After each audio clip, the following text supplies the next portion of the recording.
Hey everybody, welcome back to Watch and Carry. So in today's video we're going to be doing another mod. This one is working with the Casio AE1200.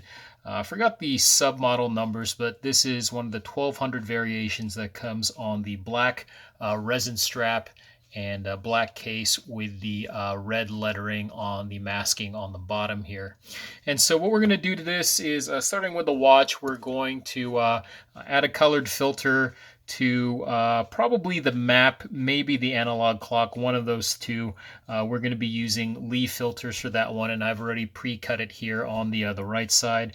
Over the case, we're going to be adding the JaysAndKays Bullbar in black.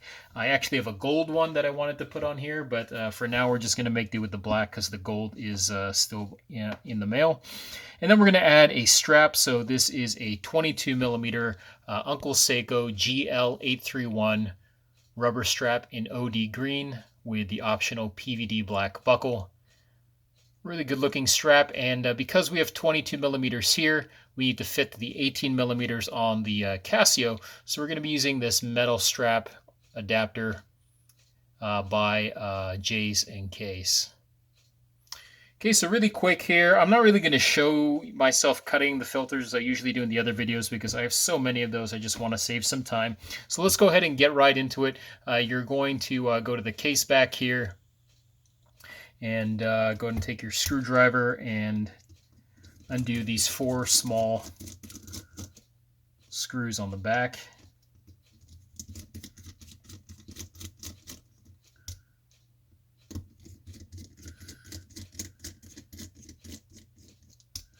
I was lucky enough to pick up this Casio off Amazon in the last year. I don't know if it's because modding these watches have become more popular and more modding videos from people on YouTube have popped up, and then everybody's staying at home with COVID.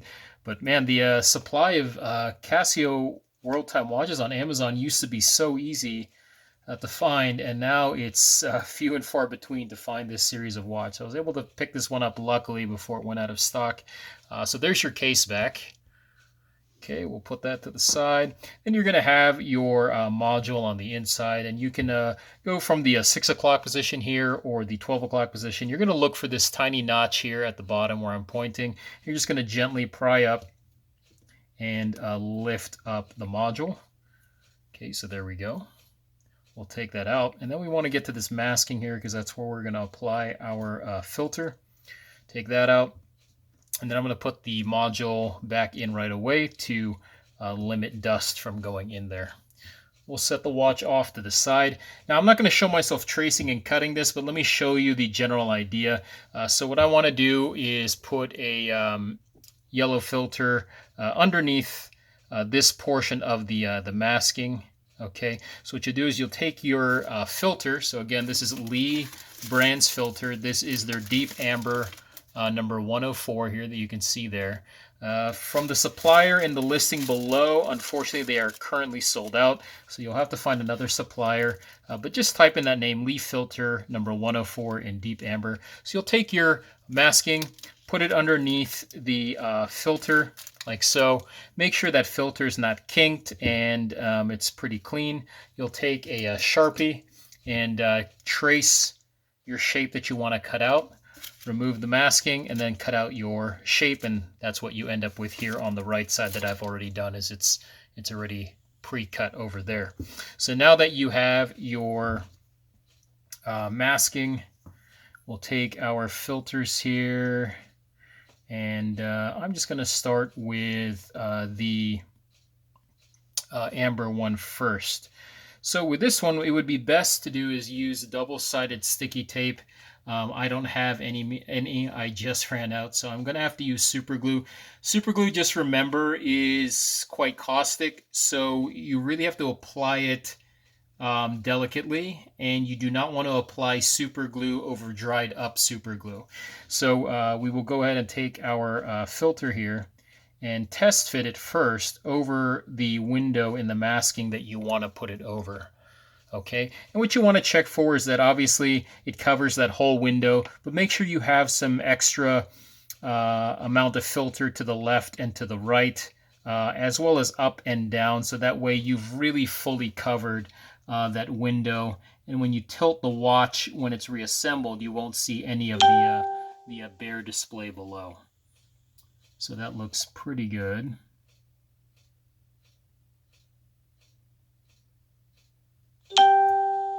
Oops.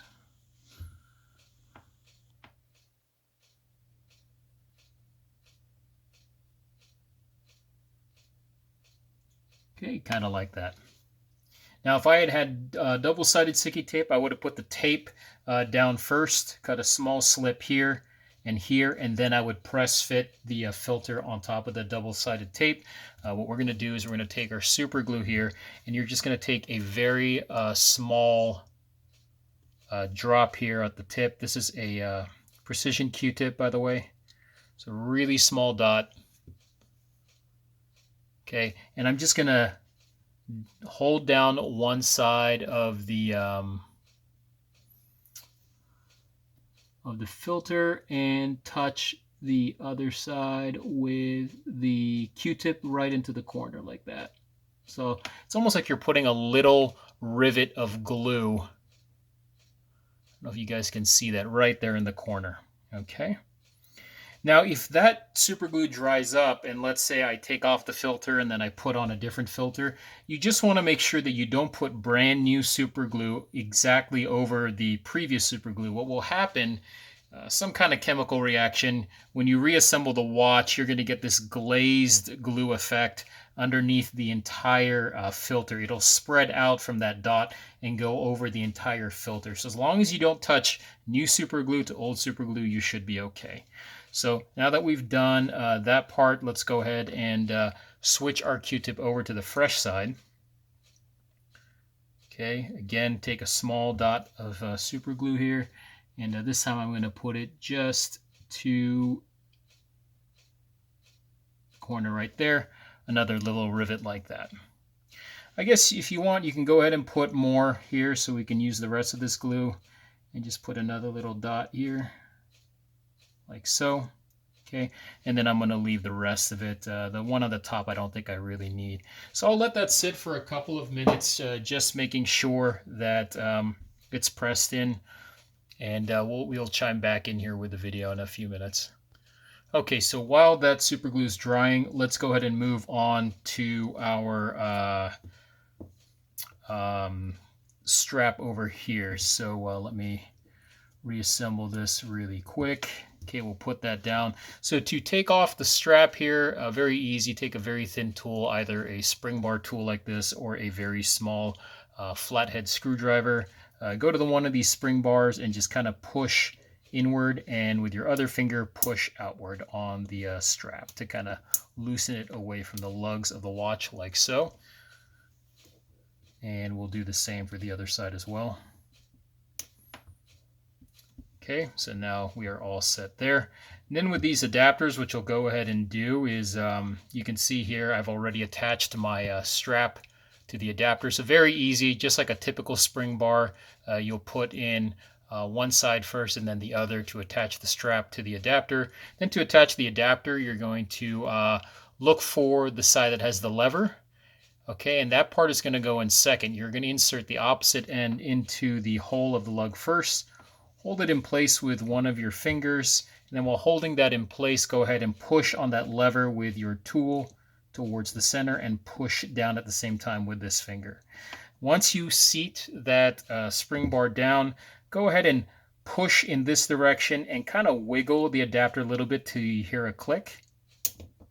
Oh, so in that case, I did not get it in. I'll do it one more time. There we go. And you should hear 2 clicks there. Give it a small jiggle just to make sure you have it in place for that side. Oh, and forgot to check. We put this on the wrong side, so make sure you are on the right side of the watch. Obviously, the shorter strap is going to go to the 12 o'clock position, so I should have checked that first. Let's go ahead and put that in.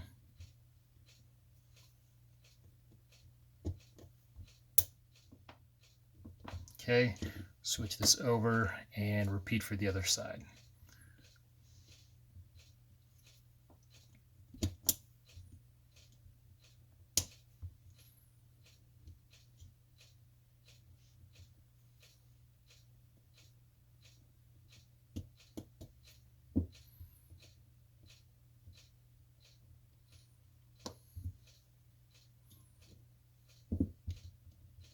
Okay, there we go.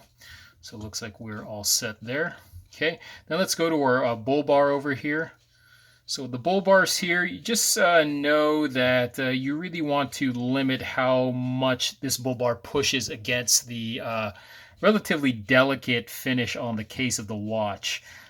So what I like to do is, the easiest thing to do would be to remove the pushers and put this on and then reapply the pushers.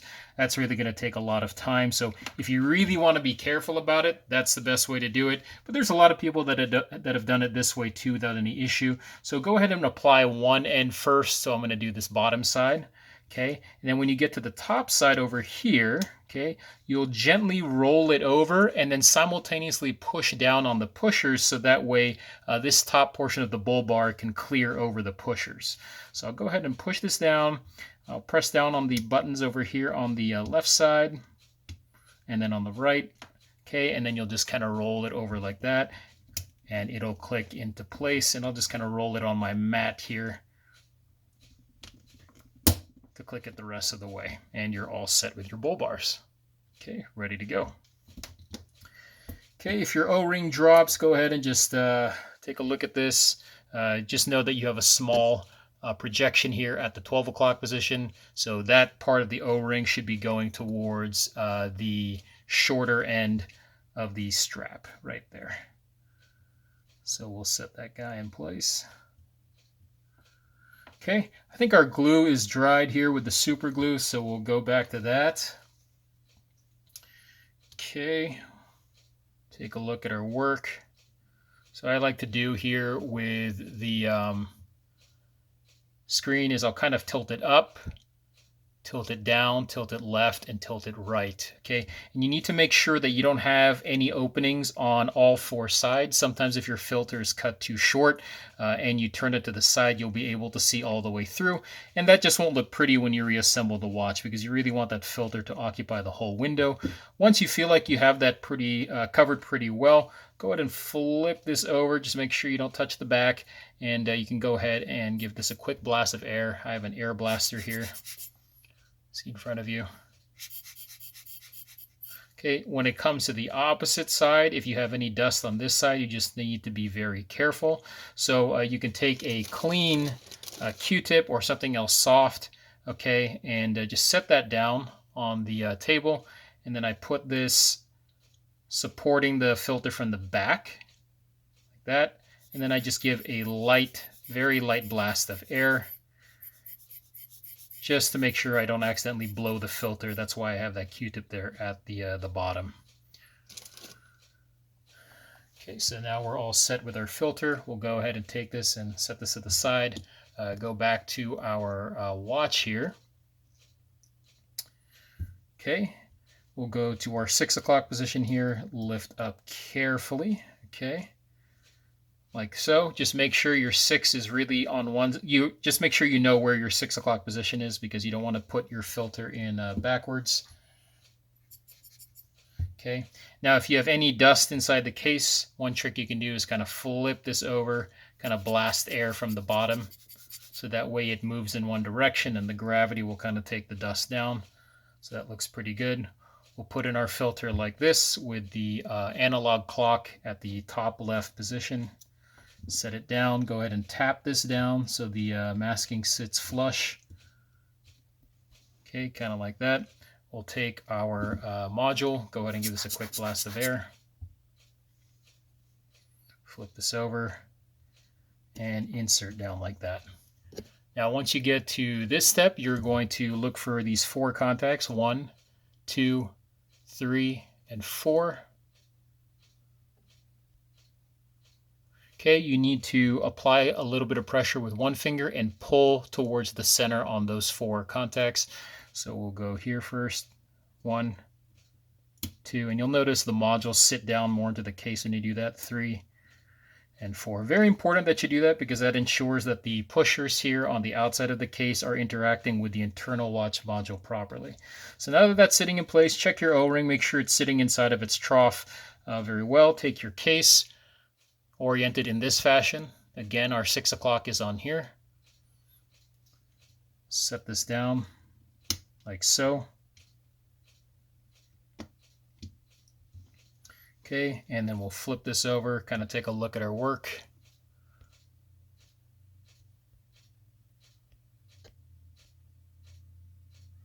I think that looks pretty good. We'll turn again that filter. Let's go ahead and run through the functions, starting with the bottom left button.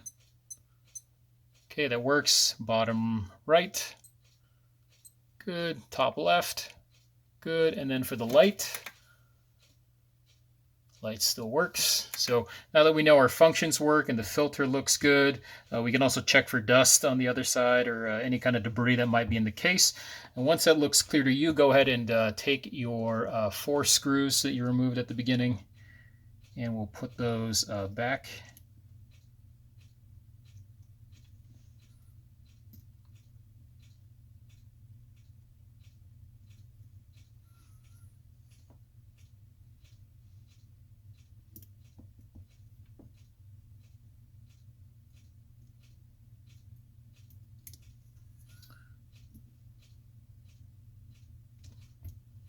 Okay, we'll go ahead and screw these back in.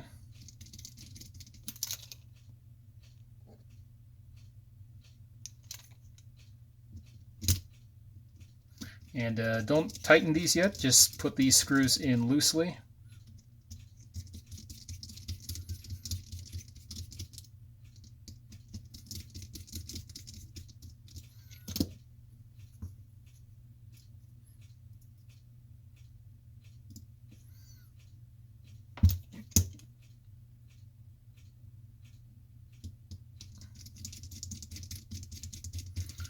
Okay, once they're pretty much at the bottom, go ahead and check the seam between your case back and your case itself. Just make sure you don't have any of that O-ring sticking out, because that will compromise the water integrity or water resistance integrity. Okay, go ahead and fully tighten these down. And that's it. Let's go ahead and take a look at our work.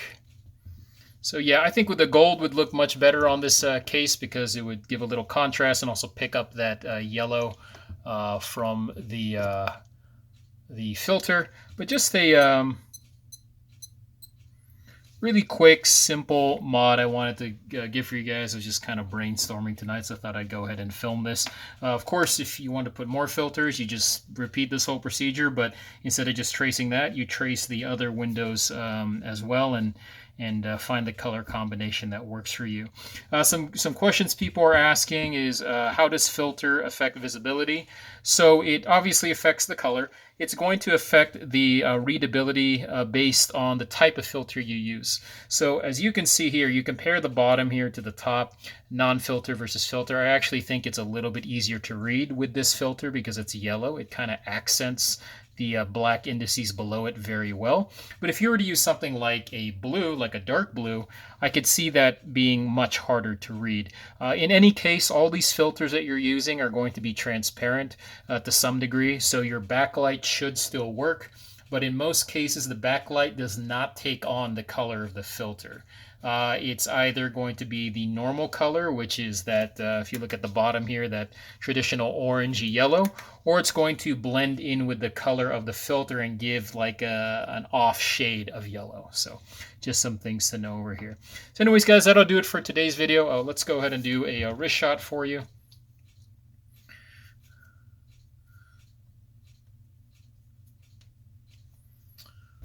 So there we go. Fantastic strap. Just goes so well with all the Casio watches over here. And those adapters you can see here by JaysAndKays are just really nice and thin. You know, there's some decent adapters out in the market that are 3D printed, and you know, I give props to the people who make those, but when you do 3D printing, it's just going to be a little chunky. I've had those, and it's very hard to get this level of precision in a very small design to fit the world time. So it's a really great addition to your Casio. All right, guys, thanks so much. And if you could subscribe to my Instagram in the description, as well as this channel, that would be greatly appreciated. And I'll catch you guys on the next one.